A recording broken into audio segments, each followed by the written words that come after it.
Assalamualaikum warahmatullahi wabarakatuh. Materi pertemuan hari ini mengenai kurva normal. Oke.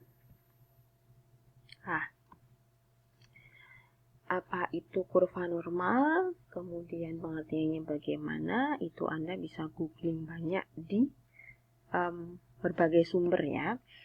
Saya lebih kepada praktisnya. Apa fungsi dari kurva normal tersebut? Nah, ini. Oke. Di dalam kurva normal, kita punya rumus.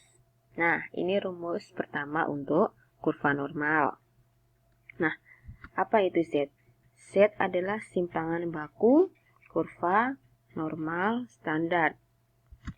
XI adalah data ke I-nya, datanya. Kemudian kita sudah paham, kita sudah tahu X bar adalah rata-rata kelompok. Dan S itu adalah simpangan baku. Oke? Nah, kita langsung ke contoh pertama. Ini. Terdapat 200 mahasiswa yang ikut ujian mata kuliah statistik. Nilai rata-ratanya adalah 6. Dan simpangan bakunya adalah 2. Berapa orang yang mendapatkan nilai 8 ke atas? Nah, soal-soal atau studi kasus tentang ini, kita bisa gunakan rumus kurva normal yang sebelumnya tadi untuk mengecek kira-kira dari 200 mahasiswa tersebut, berapa yang mendapatkan nilai 8 ke atas? Ya, berapa orang? Oke, gitu ya. Nah, langkah pertama kita harus tahu yang diketahui apa. Yang diketahui pertama adalah nilai rata-rata. Ini, nilai rata-rata. Kemudian setelah kita tahu rata-ratanya 6, selanjutnya yang diketahui adalah ini, simpangan bakunya. Nah, ini, simpangan bakunya adalah 2. Oke. Barulah kita masuk ke rumus. Nah, ini rumusnya. Z sama dengan XI dikurangi X bar dibagi dengan S. XI 8. Didapat dari manakah angka 8? Didapat dari ini. Karena di soal diminta mencari berapa orang yang mendapatkan nilai 8 ke atas. Sehingga XI-nya adalah 8. Ya. 8 dikurangi X bar. X barnya 6. 8 kurangi 6 dibagi 2. Hasilnya adalah 1. Langkah selanjutnya, kita harus melihat di tabel Z, ya. Tabel kurva normal. Di tabel Z dengan nilai Z-nya 1. Ingat-ingat ya, kita harus melihat di tabel Z dengan nilai Z-nya adalah 1. Oke, kita klik tabel Z ya.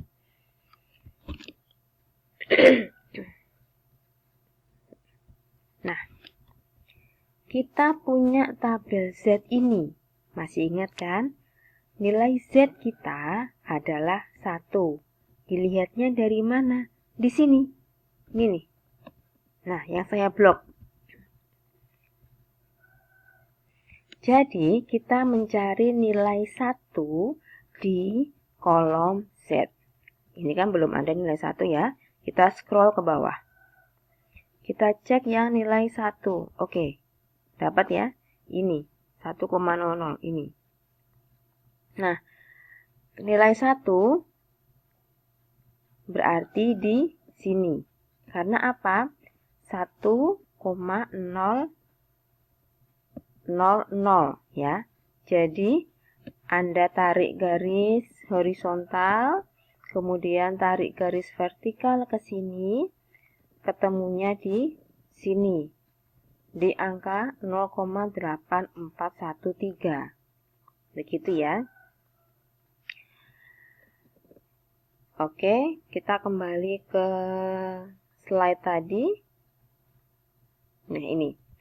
Sehingga kita tahu kan bahwa nilai di tabel Z untuk Z sama dengan 1 adalah 0,8413. Selanjutnya, tahap selanjutnya, ini yang kita butuhkan. Peluang X lebih dari 8. Kenapa kok X lebih dari 8? Kembali lagi ke contoh soal. Ke pertanyaan dari soal tersebut. Soalnya, dia meminta mendapatkan nilai 8 ke atas. Atau bisa kita bahasakan, dia meminta untuk melihat berapa orang yang mendapatkan nilai lebih dari 8, ya kan? Jadi, di sini kita tulisnya peluang X lebih dari 8. Kalau nanti di pertanyaan diminta mencari kurang dari 8, tinggal diganti di sini, jadi X kurang dari 8. Oke, sehingga peluang X lebih dari 8. Kemudian, tadi kita sudah menghitung bahwa Z nilainya adalah 1. Jadi di sini peluang Z lebih dari 1.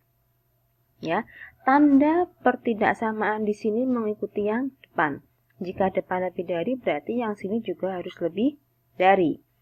Kemudian, di kurva normal, ketika tanda pertidaksamaannya itu lebih dari, ada rumusnya tersendiri. Harus kita ganti menjadi kurang dari, tetapi rumusnya adalah 1 dikurangi peluang Z kurang dari 1. Ya, ingat-ingat.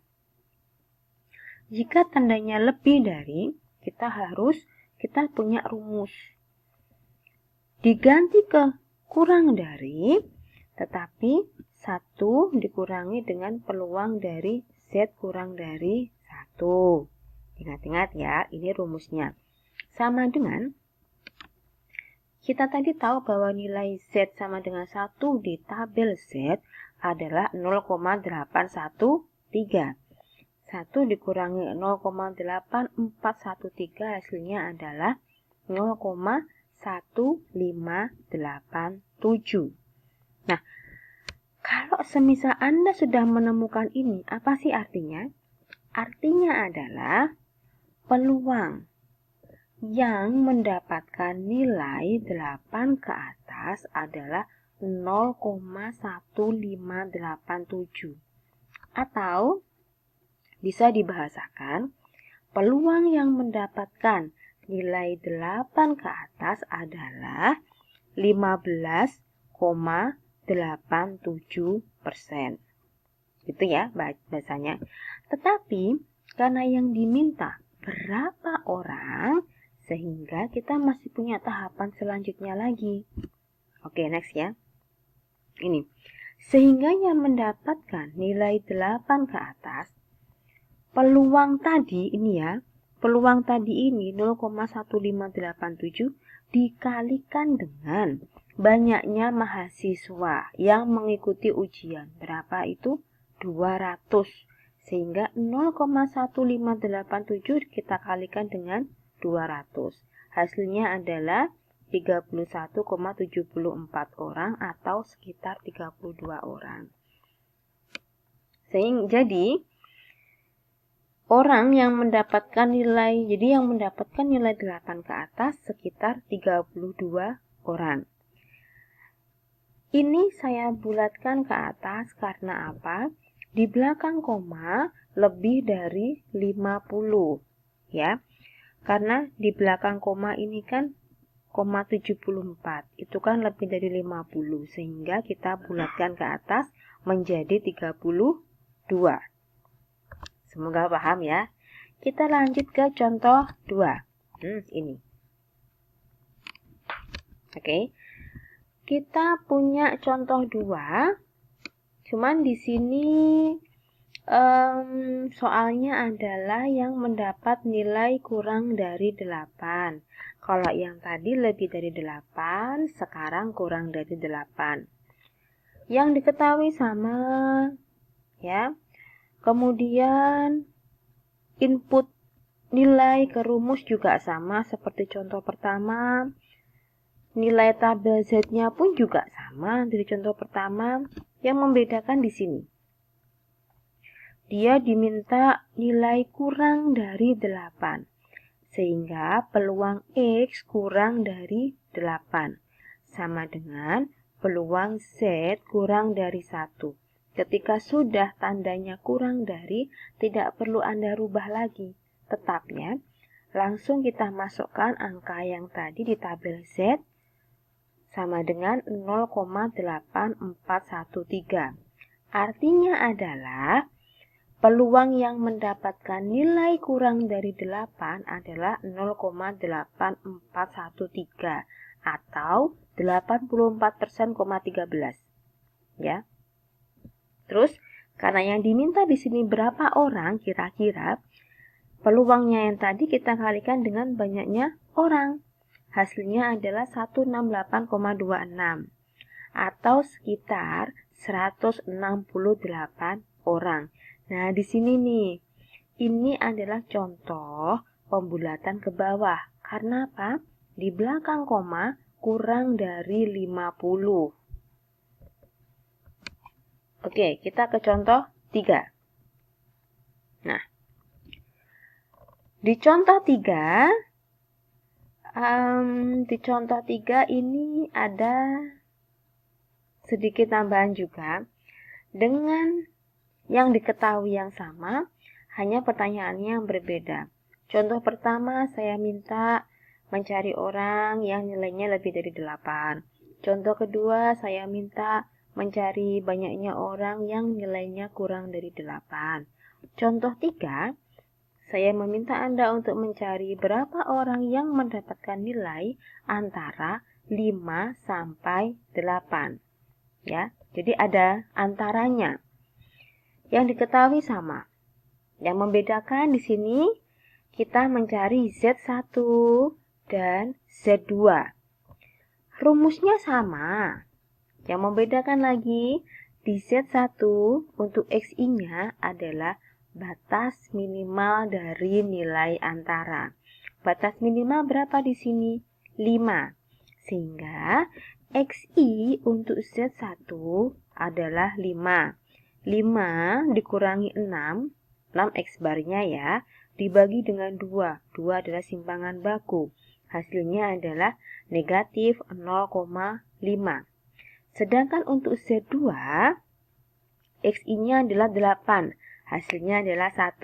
Ini sama seperti contoh 1 dan juga contoh 2. Nah, sekarang kita lihat tabel Z untuk mencari Z yang nilainya negatif 0,5. Yuk, mari kita lihat. Anda lihat di sini nih, ya, masih ingat ya? Di kolom Z yang nilainya negatif 0,5. Di sini. Ini 0,5-nya ya. Berarti nilainya 0,3085. Oke, kita ke slide yang tadi. Nah, ini. Ingat-ingat ya. Tabel Z untuk Z1 negatif 0,5 adalah 0,3085. Kemudian kita masuk ke peluang. Karena yang diminta antara 5 sampai 8, sehingga peluangnya seperti ini, antara 5 sampai 8.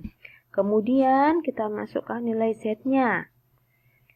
Ya, antara Z1 sampai Z2, yaitu negatif 0,5 sampai 1. Sama dengan, ini rumusnya ya. Peluang Z kurang dari 1 dikurangi peluang Z kurang dari negatif 0,5. Ingat-ingat ini adalah rumusnya. Karena peluang Z kurang dari 1 dalam tabel Z tadi hasilnya adalah ini. Dan peluang Z kurang dari negatif 0,5 hasilnya adalah 0,3085. Ketika dikurangi, ketemulah ini. Oke? Setelah kita menemukan ini, kita kalikan dengan angka 200. Sehingga hasilnya adalah 106 atau sekitar 107. Semoga paham ya. Nah, kita punya tugas. Setiap pertemuan selalu ada tugas. Terima kasih, semoga video kali ini sangat membantu Anda ya.